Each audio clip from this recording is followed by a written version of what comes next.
The Fisherman and His Soul by Oscar Wilde. Chapter 1. The Mermaid. Every evening the fisherman went out fishing. He sometimes sold his fish at the market. Sometimes he did not catch many fish, and he could not sell them. One evening his net was very heavy. He laughed and said, "Did I catch all the fish in the sea? Or did I catch some horrible monster? I will give it to the Queen. She will be happy." He pulled and pulled the heavy net. Finally, he pulled the net next to the boat. But there were no fish in it, and there was no monster. There was only a little mermaid. She was asleep. Her hair was yellow like gold. Her body was white like ivory. Her tail like silver and pearl, and her ears like seashells. She was very beautiful. The fisherman pulled the net closer to the boat. He embraced her. When he touched her, she screamed. She could not escape, so she began to cry and said, "Please let me go. I am the only daughter of a king of the sea. My father is very old and alone." But the fisherman answered her, "I will let you go, but you must make me a promise. I will call you, and you will come and sing to me. The fish love the songs of the people of the sea. You will sing, and my nets will be full." "I promise. Please let me go," cried the mermaid. "Yes, I will let you go," said the fisherman. So she promised him, and he let her go. She went back into the sea and trembled. She felt a strange fear. Every evening the young fisherman went fishing and called the mermaid. She came and sang to him. The dolphins swam round and round her.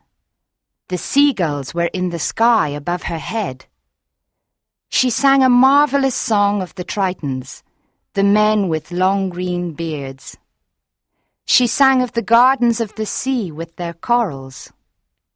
Here the fish swim like silver birds.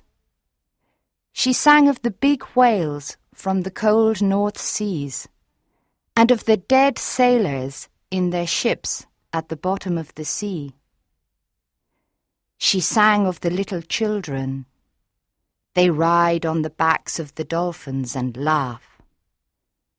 When she sang, the tuna fish came to listen to her.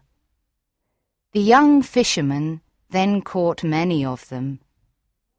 When his boat was full of fish, the mermaid smiled at him and swam away. But she never came near him. When he tried to catch her, she went into the water like a seal. Each day her voice became sweeter to his ears. Soon he forgot his nets and listened to her song. He listened to her until the moon came. One evening he called her and said, "Little mermaid, marry me, because I love you." But the little mermaid said, "You have a human soul. Send away your soul, and then I can love you." The young fisherman thought, "Why do I need my soul? I cannot see it. I cannot touch it. I do not know it. Of course, I will send it away, and I will be very happy." He stood up in his boat and cried, "I will send my soul away. You will be my wife, and you will show me all the things you sing about. We will be together forever." The little mermaid laughed because she was very happy. "But how can I send my soul away?" cried the young fisherman. "I do not know," said the little mermaid. "The people of the sea have no souls." Early the next morning, the fisherman went to the priest's house and knocked on his door. The priest looked out of the window and saw the fisherman and said, "Come in." The young fisherman entered and cried to the priest, "Father, I am in love with a mermaid. I cannot marry her because I have a soul. How can I send my soul away? I really do not need it. Why is my soul important? I cannot see it. I cannot touch it. I do not know it." The priest answered, Are you mad? God gave you your soul.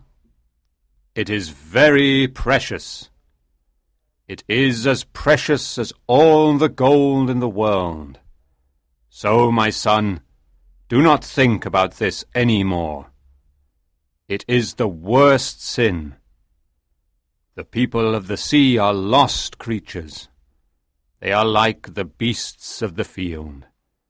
They do not know what is right and wrong. God didn't die for them.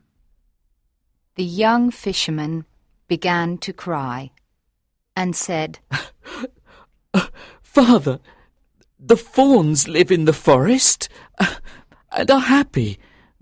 The mermen sit on the rocks with their gold harps. I want to be like them. Why is my soul important? I have a soul, but I cannot have the mermaid. And I love her," he cried. It is horrible to love your body. Cried the priest. The fawns of the woods and the mermen are horrible. I hear them at night. They try to distract me from my prayers. They are lost, I tell you. They are lost. There is no heaven or hell for them. Away, away! Cried the priest. Your mermaid is lost, and you will be lost with her. The young fisherman walked sadly to the marketplace. When the merchants saw him, they said, What do you want to sell? "I will sell you my soul," he answered. "Please buy it from me, because I am tired of it. What can I do with a soul? I cannot see it. I cannot touch it. I do not know it." But the merchants laughed at him and said, What can we do with a soul? "A false coin is more precious." Sell us your body, and we will give you a lot of gold. "But we will not give you any money for your soul." The young fisherman thought, How strange this is. The priest said, "Your soul is as precious as all the gold in the world." But the merchants say, "A false coin is more precious." He went to the beach and began to think. Chapter 2. The Witch. At midday, he remembered that there was a young witch. She lived in a cave, and she was very good at magic. He ran quickly to her. "What do you need? What do you need?" she cried, when he ran towards her cave. "Do you need fish when the weather is bad? I have a special instrument. You play it and all the fish swim into the bay. But it has a price, pretty boy. It has a price."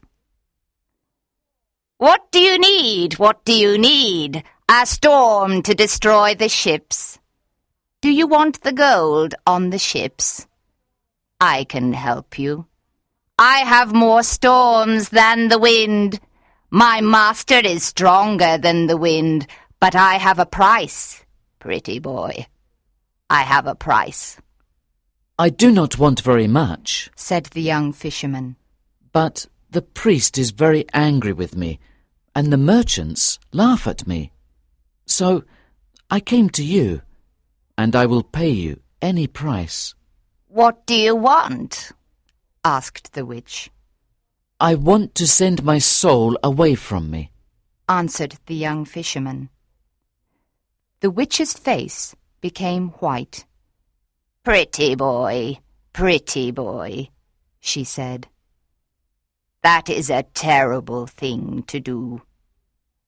He laughed and answered her, My soul is not important to me. I cannot see it. I cannot touch it. I do not know it. I will tell you, but you must give me something, said the witch. She looked at him with her beautiful eyes. 5 pieces of gold, he said, and my nets, and my house, and my boat. But how can I send away my soul? She laughed and answered, I can change the autumn leaves into gold. I can change the light of the moon into silver. My master is richer than all the kings of this world. The witch caressed his hair with her thin white hand. You must dance with me, pretty boy, she said softly, and she smiled at him. Only this? Cried the young fisherman. Only this, she answered, and she smiled at him again.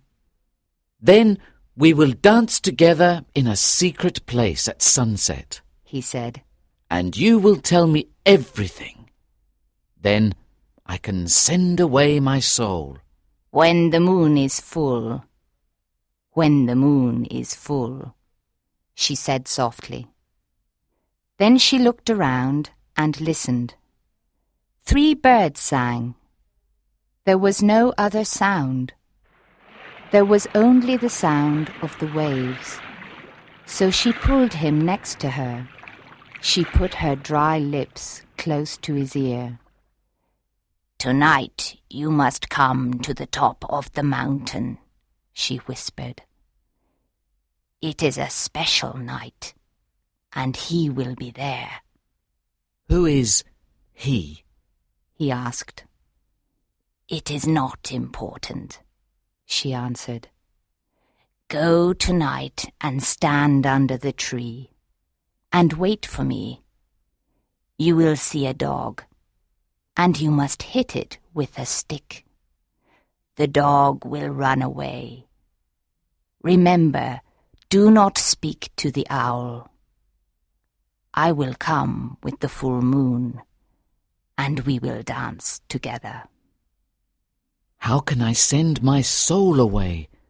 You must promise to tell me, he said. She came out of the cave into the sun. I promise, she answered. You are the best witch in the world, cried the fisherman, and he ran back to the town happily. The witch went into her cave and burned a magic plant. She looked into the smoke. After some time, she said angrily, He must be mine. I am as beautiful as she is. That evening, when the moon appeared, the fisherman went to the top of the mountain. He stood under the tree. A big owl with yellow eyes called his name. He did not answer. A black dog ran towards him. He hit it with a stick, and it ran away. At midnight, the witches were in the sky. They were like bats. Phew! They cried when they came to the ground. There is someone here, and we do not know him. Finally, the young witch with red hair appeared. She wore a gold dress with peacock's eyes on it, and her little hat was green. Where is he? Where is he? Asked the witches when they saw her. She laughed and ran to the fisherman. She took him by the hand, and then they danced in the moonlight. They danced round and round. Then they heard the sound of a galloping horse. But they did not see a horse. "Faster! Faster!" she cried. And then the fisherman was afraid. Something very bad was there, and he was afraid of it. There was a man near a rock. He wore elegant Spanish clothes. This man watched the fisherman constantly. The witch laughed, and he danced with her round and round. Chapter 3. The Secret. A dog barked, and the dancers stopped. They went to the man and kissed his hand. "Come, let's pray," the witch said softly. The fisherman wanted to do this, and he followed her. But when he came near the man, he called God's name. When he did this, the witches screamed and went away. A horse came, and the man got on it. He looked at the fisherman sadly, and then disappeared. The witch, with red hair, tried to fly away too, but the fisherman stopped her. "Let me go!" she cried. "You must not say God's name." No, he answered. you are my prisoner. Tell me the secret now. "What secret?" said the witch. She tried to escape. You know. He answered. She began to cry and said to the fisherman, "Ask me anything, but not that." He laughed and didn't want to release her. She could not escape, and so she said, "I am as beautiful as the mermaids." And she put her face near his. But he pushed her away and said, I will kill you. You must tell me the secret now. She trembled. "All right," she said. "It is your soul, not mine." She gave him a little knife. Why did you give me this knife? He asked. She was silent for a moment. She was terrified. Then she said to him, "Our shadow is not the shadow of our bodies. It is the body of our souls. Stand on the beach with your back to the moon. Cut your shadow from your feet. Then you must tell your soul to leave, and it will leave." The young fisherman trembled. Is this true? He said. He released her and took the knife. Then he walked to the sea. The fisherman's soul then said to him, I am your servant. Do not send me away now. Did I do anything bad to you? The young fisherman laughed. You didn't do anything bad, but I do not need you. He answered. The world is big. Go where you want, but do not disturb me, because my love is calling me. His soul called him many times, but he did not listen. He then arrived on the beach and stood on the sand with his back to the moon. White arms came out of the foam, and they asked him to come. His soul said to him, Do not send me away without a heart. The world is cruel. Give me your heart. How can I love my mermaid without a heart? He cried. Please, said his soul. Give me your heart. The world is cruel, and I am afraid. My heart is with my love now, he answered. Go away. But I also need to love, said his soul. Go away. I do not need you, cried the young fisherman. He took the little knife and cut his shadow from his feet. The shadow stood up in front of him, and it was very similar to the fisherman. The fisherman moved back slowly, and he was afraid. Go away, he murmured, and never come back again. No, but we must meet again, said the soul. The soul's voice was like a flute. How will we meet? cried the young fisherman. Will you follow me into the sea? Once every year I will come to this place and call you, said the soul. Perhaps you will need me. I do not think I will need you, cried the young fisherman. But you can call me. I can come here again. He went into the water, and the tritons played their musical instruments. The little mermaid came to meet him. She put her arms around his neck and kissed him on the mouth. The soul stood on the beach and watched them. And when they disappeared into the sea, the fisherman's soul walked away and cried. Chapter 4. The Soul's First Journey. After a year, the soul came down to the sea and called the young fisherman. He came out of the sea and said, Why do you call me?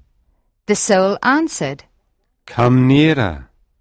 I want to speak to you, because I saw marvelous things. So he came nearer and sat in the water and listened. The soul said to him, When I left you, I went towards the east and travelled. Everything wise comes from the east. After 6 days I came to the land of the Tartars. One night I saw a fire in a camp of a company of merchants. I went to them, and the chief of merchants stood up and took his sword. Who are you? He asked. I am a prince, and I escaped from the Tartars, I replied. He lowered his head as a sign of respect and took my hand. Then we left the country of the Tartars, and we travelled in many strange lands and saw many strange people. I travelled on a camel next to the chief. There were 40 camels in the caravan and 80 mules. During our journey, we battled with the tribe of the Magadai. They are born old and grow younger every year, and die when they are little children. We battled with the Lactroi. They think they are the sons of tigers, and they paint their bodies yellow and black. We also battled with the Sibians. They have horses' feet, and they run quicker than horses. In the 4th month, we arrived in the city of Illel. It was night, and we waited for day to come. That morning, we knocked at the gate of the city. The gate was of red bronze, and it had images of sea dragons and dragons with wings. A guard then said to us, What do you want? We are from the island of Syria, and we have a lot of merchandise to sell, we answered. Then wait here until midday, he said. At midday, they opened the gates, and we went to the marketplace. After a month in the city of Illel, I became tired of it. I walked in the streets of the city, and came to the garden of the god of the city. The priests in their yellow tunics walked silently in the garden. There was a red house. This was the home of the god. The doors had images of golden animals and peacocks on them. There was a pool of clear water in front of the temple. I sat down near it. one of the priests came to me and stood behind me. "What do you want?" He asked me. "I want to see the god," I replied. "The god is hunting in a forest," said the priest, and he looked at me strangely. "Which forest is he in?" "Tell me, and I will go there," I answered. He moved his hands on his soft tunic. "The god is asleep," he murmured. "Which bed is he in? Tell me, and I will stand near him," I answered. "The god is at the feast," he cried. "I will drink bitter or sweet wine with him," I said. He was surprised and accompanied me into the temple. In the first room, I saw an ebony idol on a throne, and it was the size of a man. There was a ruby on its forehead. Its feet were red from the blood of a baby goat. I said to the priest, "Is this the god?" "This is the god," he answered. "This is not the god. Show me the god," I cried, "or I will kill you." I touched his hand, and it became small and dry. "Make my hand better, and I will show you the god," he cried. So I breathed on his hand, and it became better. He trembled and accompanied me into the second room. I saw an ivory idol on a lotus of jade with great emeralds on it. This idol was twice as big as a man. "Is this the god?" I asked him. "This is the god," he replied. "This is not the god. Show me the god," I cried, "or I will kill you." I touched his eyes, and they became blind. "Please make my eyes better. Then I will show you the god," he cried. So I breathed on his eyes, and they could see again. The priest trembled and accompanied me into the third room. There was not an idol in it, only a mirror. I said to the priest, "Where is the god?" He answered me, "There is no god, but this is the mirror of wisdom. It reflects all the things in heaven and on earth. But it does not reflect the face of the person if they look into it. So this person can become wise. There are many other mirrors, but they are mirrors of opinion. This is the only mirror of wisdom. When you possess this mirror, you know everything. So it is a god, and we pray to this god." I looked into the mirror. The priest didn't lie. Then I did something strange, but it is not important. I placed the mirror in a valley near here. We can walk there in 3 days. Let me enter you again and be your servant, and you will have wisdom. But the young fisherman laughed. "Love is better than wisdom," he cried. "and the little mermaid loves me." "No, there is nothing better than wisdom," said the soul. "Love is better," answered the young fisherman. He went back to the sea, and the soul walked away and cried. Chapter 5. The Ring of Riches. After the second year, the soul came down to the sea and called the young fisherman. He came out of the sea and said, "Why do you call me?" The soul answered, "Come nearer. I want to speak to you, because I saw marvelous things." So he came nearer and sat in the water and listened. The soul said to him, "When I left you, I went towards the south and travelled. Everything precious comes from the south. I travelled 6 days to the city of Ashter. I saw the city on the morning of the 7th day. The city is like a bazaar. It is wonderful. Merchants sit on silk carpets.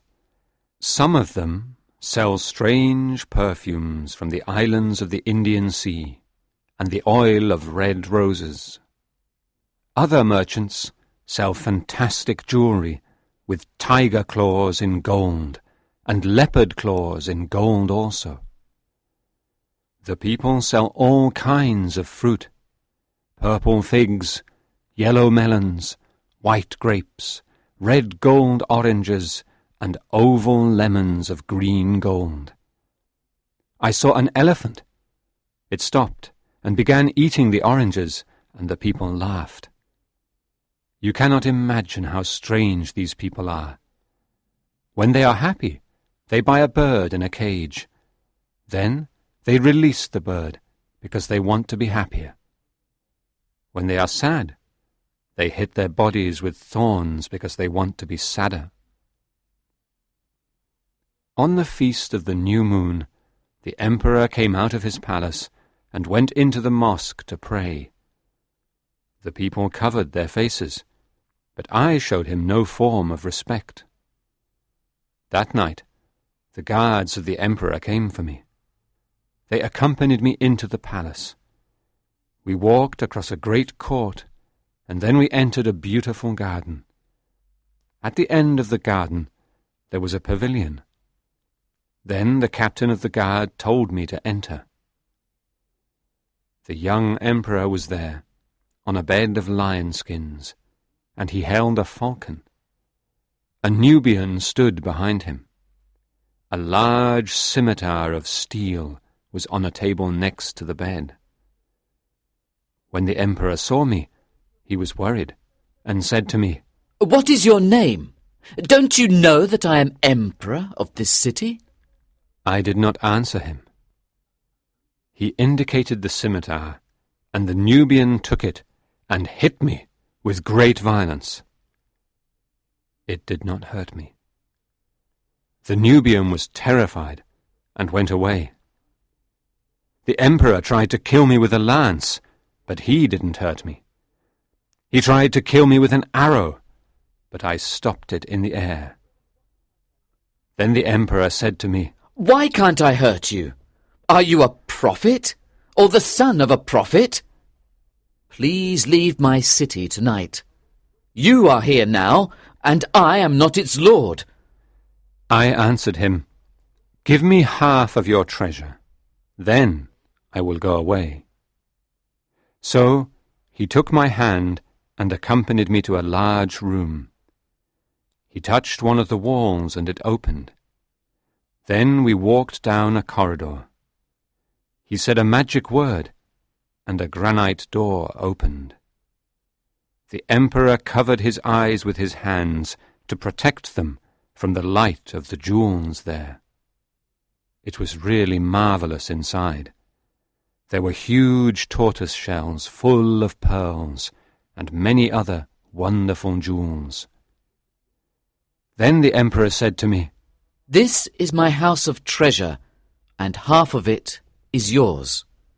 But you must go tonight. My father the sun must not see this. I cannot kill a man in the city."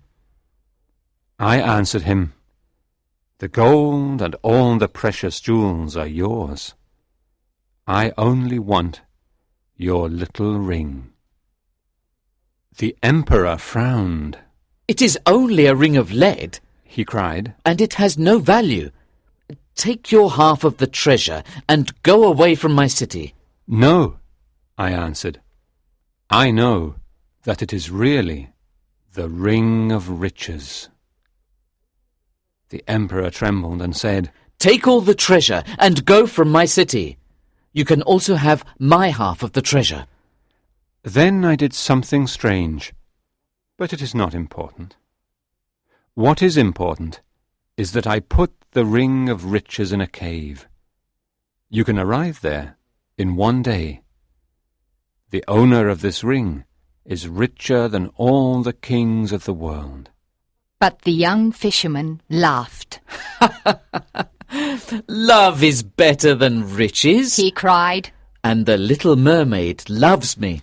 "No, nothing is better than riches," said the soul. "Love is better," answered the young fisherman. He went back to the sea, and the soul walked away and cried. Chapter 6. The Soul's Third Journey. After the 3rd year, the soul came down to the sea and called the young fisherman. He came out of the sea and said, "Why do you call me?" The soul answered, "Come nearer. I want to speak to you, because I saw marvelous things." So he came nearer and sat in the water and listened. The soul said to him, "I went to an inn near a river in a city. I sat with sailors, and they ordered food and drink. After some time, an old man entered with a carpet and a lute. He put the carpet on the floor. When he played the lute, a girl came in and began to dance. There was a veil on her face, and she had no shoes. Her feet moved on the carpet like little white pigeons. It was really marvelous, and it is only 1 day away from here." The young fisherman heard these words. He remembered that the little mermaid had no feet and could not dance. He thought, "It is only 1 day away, and I can return to my love." He laughed, stood up in the water and walked towards the beach. When he reached the beach, his soul ran towards him and entered him. Then the young fisherman saw on the sand the shadow of the body of the soul. They began their journey, and the next evening they came to a city. The young fisherman said to his soul, "Does she dance in this city?" His soul answered him, "Not in this city, but another. Let's enter this city anyway." So they entered and walked in the streets. The young fisherman saw a silver cup on a stall in the street of the jewelers. His soul said to him, "Take that silver cup and hide it." So he took the silver cup and hid it, and they went quickly out of the city. When they were far from the city, the young fisherman threw the cup away. He said to his soul, "It was not a good thing to take the cup and hide it." But his soul answered him, Calm down, calm down." On the evening of the 2nd day, they came to a city. The young fisherman said to his soul, "Does she dance in this city?" His soul answered him, "Not in this city, but in another. Let's enter this city anyway." So they entered and walked in the streets. In the street of the sellers of sandals, the young fisherman saw a child. His soul said to him, "Hit that child." So he hit the child, and the child cried, and then they went quickly out of the city. When they were far from the city, the young fisherman became angry and said to his soul, "It was not a good thing to hit the child." But his soul answered him, Calm down, calm down." On the evening of the 3rd day, they came to a city. The young fisherman said to his soul, "Does she dance in this city?" His soul answered him, "Perhaps this is the city. Let's enter." They walked in the streets, but the young fisherman could not find the inn near the river. He wanted to leave, but his soul said to him, "Let's stay here tonight. Perhaps there are robbers outside." So the fisherman sat down in the marketplace. After some time, a merchant came and said to him, "Why are you here? The market is closed." The young fisherman answered him, "I can't find an inn in this city. I have no family here, and I need a room for the night." "We are all of the same family, said the merchant. and one God made us. Come with me. I have a room." The young fisherman followed the merchant to his house. The merchant gave him good food and a comfortable room. The young fisherman then went to sleep. After 3 hours, his soul woke him and said, "Go to the room of the merchant, and kill him, and take his gold." The young fisherman went into the merchant's room. There was a sword near his feet, and 9 purses of gold next to the bed. When he touched the sword, the merchant woke up and said, "Why do you want to kill me? I gave you good food and a room. I was kind to you." His soul said to the young fisherman, "Hit him." So he hit him, and the merchant lost consciousness. He then took the 9 purses of gold and went quickly away from the city. When they were far from the city, the young fisherman said to his soul, "It was bad to hit the merchant and take his gold." But his soul answered him, "Calm down. Calm down." "No!" cried the young fisherman. "I cannot be calm. You told me to do bad things, and I hate these things. I also hate you. Why did you do these things?" His soul answered him, "When you sent me out into the world, you did not give me a heart. So I learned to do all these things and love them." "What are you saying?" murmured the young fisherman. "You know," answered his soul. "You did not give me a heart. So stay calm.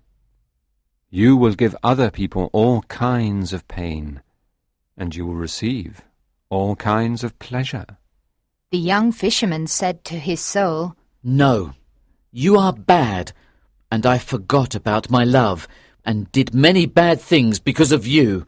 His soul answered him, "You did not forget that you sent me away without a heart. Let's go to another city and enjoy life together. We have 9 purses of gold." But the young fisherman took the 9 purses of gold and threw them on the ground. "No, I will not come with you, and I will send you away again," said the young fisherman. He turned his back to the moon. With the little knife he tried to cut his shadow from his feet to eliminate his soul. But his soul did not leave him, and said to him, "The magic of the witch will not work. It only works once in a man's life.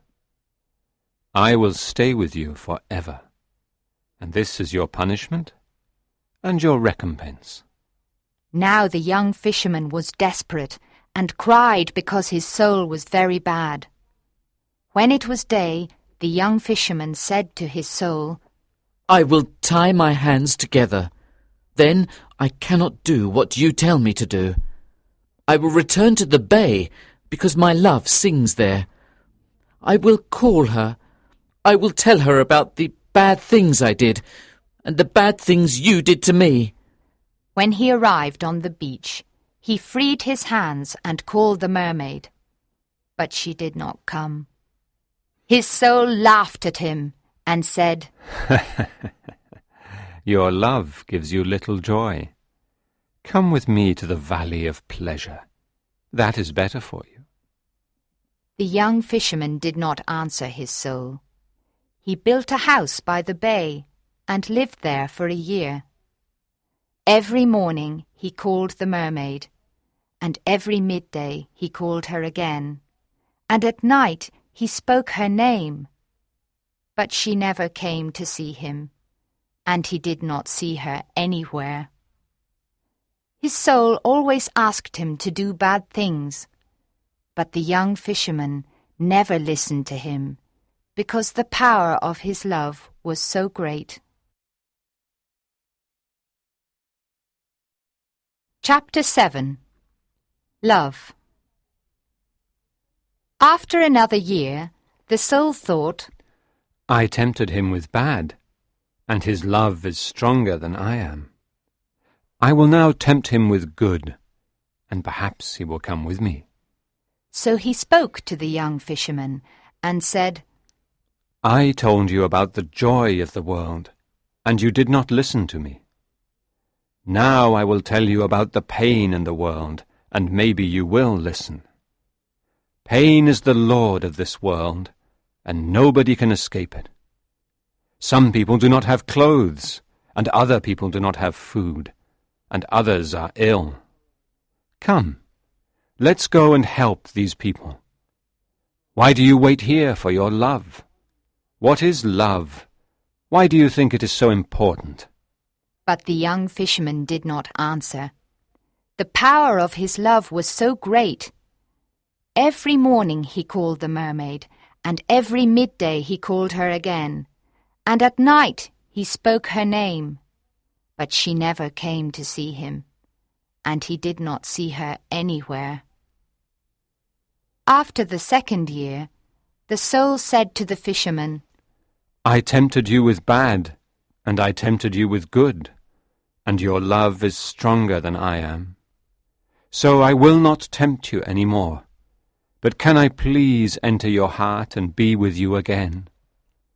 Of course you can enter, said the young fisherman. I am sure you suffered when you did not have a heart. But I can find no place to enter, because there is love all around your heart. There's no space for me, cried the soul. I am very sorry, said the young fisherman. Just then he heard a terrible cry of sadness from the sea. Oh!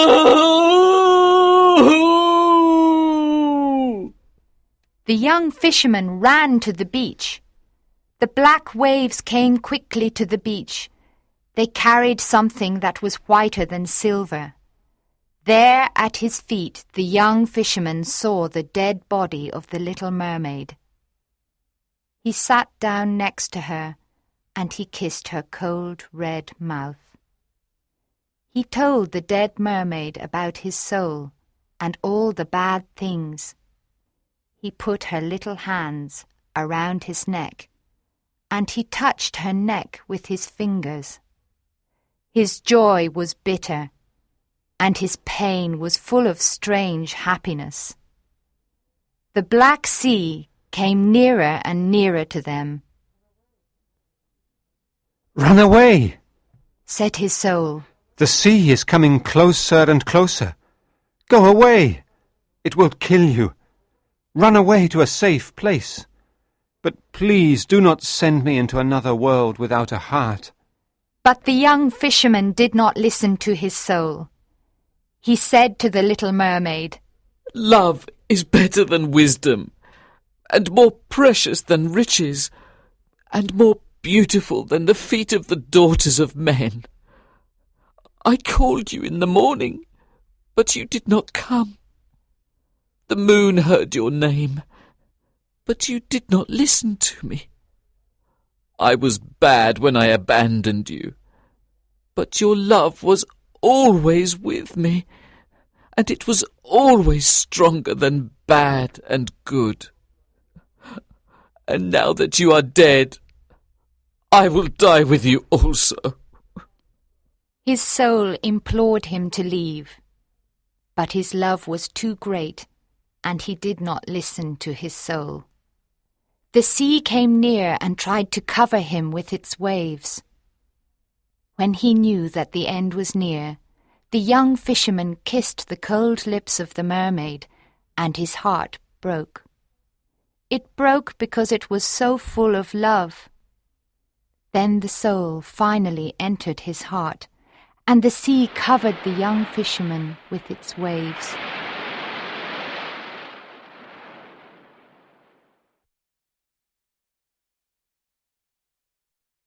Chapter 8. The Field of the Fullers. In the morning the priest said, I will go and bless the sea, because it was not calm last night. Monks, musicians, and many other people went with him. When the priest reached the beach, he saw the young fisherman. He was dead in the water, and the body of the little mermaid was in his arms. The priest frowned and said, I will not bless the sea, or anything in the sea. The young fisherman abandoned God for love, and the punishment of God killed him and his love. Now take his body and the body of the mermaid, and bury them in the corner of the field of the fullers. Do not put any sign there. The people put the dead bodies in a deep hole in the corner of the field of the fullers. They covered the hole with earth. No sweet herbs grew there. 3 years later, on a holy day, the priest went to the chapel to speak to the people about the anger of God. When he went to the altar, he saw that there were strange flowers on the altar. Their strange beauty worried him, and their perfume was sweet. He was particularly happy, and he did not understand why he was so happy. He wanted to speak to them about the anger of God, but the beauty of the white flowers worried him, and their perfume was sweet. He did not speak of the anger of God. He spoke of the love of God, and he did not know why he spoke like this. When he finished speaking, the people cried, and his eyes were full of tears. He was in a dream, and he said to his deacons, What are the flowers on the altar? Where do they come from? They answered him, We do not know what kind of flowers they are, but they come from the corner of the field of the fullers. The priest trembled, and returned to his house and prayed. Early the next morning he left his house with monks, musicians, and many other people. He walked to the beach and blessed the sea, and all the wild things in it. He also blessed the fawns, and the little things that dance in the forest. He blessed all things in the world of God, and the people were full of joy. The people of the sea went to another part of the sea, and they never came back again.